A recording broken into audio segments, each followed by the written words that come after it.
10 orang. Dalam satu malam, Huang Ziheng ni dia hapuskan 3 generation keluarga Zeng.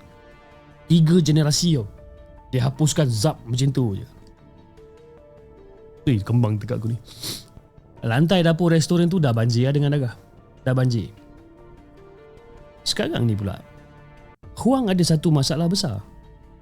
Ada 10 mayat yang bergelimpangan dalam kedai. Macam mana dia nak lupuskan mayat-mayat dia ni? Dia duduk fikir, macam mana aku nak buat? Dia tak boleh heret keluar disebabkan berat. Jadi apa yang Huang buat? Dia ambil pisau pemotong daging yang paling tajam. Dan selama 8 jam guys, selama 8 jam dia memotong mayat-mayat tu. Dia asingkan anggota badan dia, ataupun anggota badan, tangan, kaki dia asingkan.